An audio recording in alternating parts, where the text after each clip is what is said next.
त्याच्यामध्ये सामील झालेलो आहोत. काही लोकांचा जो आहे गैरसमज आहे की पार्टी सोडली नाही, राष्ट्रवादी काँग्रेस पार्टी म्हणूनच आम्ही सामील झालेलो आहोत.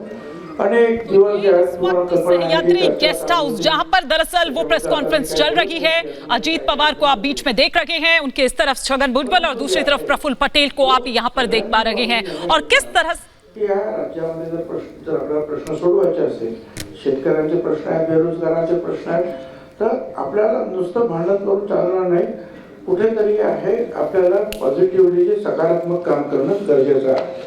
आम्ही तो निर्णय घेतला. एक नक्कीच आहे की या देशाचे प्रधानमंत्री मोदी साहेब, त्यांच्यावर आम्ही अनेक वेळा टीका पण केली, पण हे नाकारता येत नाही की आज अतिशय मजबूतीनं देशाचं नेतृत्व त्यांच्या हातामध्ये अतिशय सुखरूप आहे.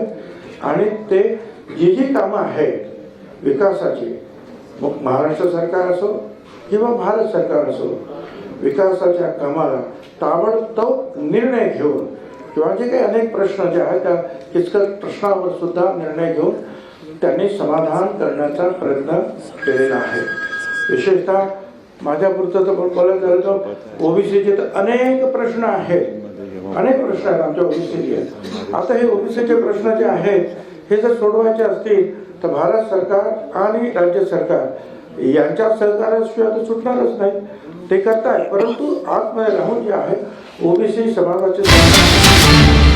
बड़ी खबर इस वक्त आपको बता दें, लगातार जो प्रेस कॉन्फ्रेंस चल रही है उसके बड़े पॉइंटर्स क्या हैं हम आपको बता रहे हैं. अजीत पवार का एनसीपी पर कब्जे का दावा है. एनसीपी के चुनाव चिन्ह पर हम लड़ेंगे. एनसीपी पर पूरी तरह से अजीत पवार ने दावा ठोक दिया है, जैसा कि बीजेपी भी क्लेम कर रही थी. हिमानी और मृदुल की 53 में से 43 हैं. तो जो मास है वो यहाँ पर अजित पवार के साथ सांसदों की भी हम अगर बात करें तो 5 में से 3 हैं. तो समझिए ये पूरा खेल पलट गया और अजित पवार अब दावा ठोक कर कह रहे हैं कि एनसीपी के तौर पर हमने समर्थन दिया है. बिल्कुल, और छगन भुजबल ने भी इसका सपोर्ट किया है. प्रफुल्ल पटेल बगल में बैठे हैं कंधे से कंधा मिलाकर. इसका मतलब यही है कि एनसीपी पर अब कब्जा भतीजे का है, यानी कि अजित पवार का है. और आने वाले वक्त में एक और जानकारी मिल रही है, खबर बता दें, बड़ी खबर इस वक्त की. छगन भुजबल ने बड़ा दावा कर दिया है. जैसा हम कह रहे हैं, कंधे से कंधा मिलाकर बोल रहे हैं, एनसीपी के तौर पर शिंदे को समर्थन दिया है. यानी अब तो कोई इफ और बट नहीं है,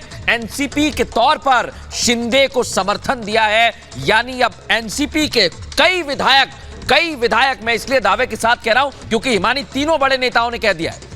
बिल्कुल आपने ठीक बोला. और यहाँ पर अब ये देखना होगा कि शरद पवार क्या कुछ कहते हैं, क्योंकि देखिए ये कॉन्फिडेंस ये बता रहा है. अवधेश जी और रामकृपाल जी, अभी थोड़ी देर पहले हम यहाँ पर यही बात कर रहे थे, लेकिन लगातार जो प्रेस कॉन्फ्रेंस पे कहा जा रहा है वो तमाम बड़ी बातें भी हम यहाँ पर लगातार बता रहे हैं. ये बड़ा बयान जो दरअसल छगन भुजबल की ओर से सामने आया, उनसे पहले आपने अजीत पवार को सुना.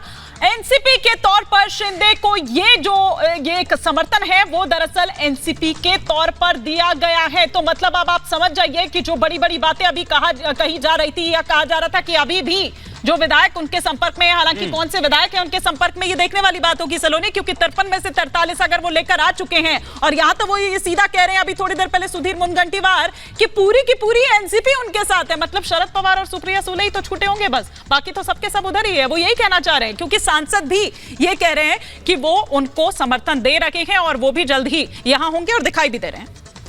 तस्वीरें हम लगातार दिखा भी रहे हैं. महाराष्ट्र की राजनीति अब मैं समझता हूं जिसको 360 डिग्री करती है. 1999 के बाद जो एक राजनीति शुरू हुई थी, सोनिया गांधी की विदेशी मूल के मुद्दे पर बाहर निकल के शरद पवार आए थे, कांग्रेस तोड़ के पार्टी बनाई थी, उस समय से एक धारा खड़ी हुई थी. तो अब वो खत्म हो गई है वो दौर. हालांकि उसको 24 अजित पवार कुछ कह रहे हैं, एक बार सुनते हैं.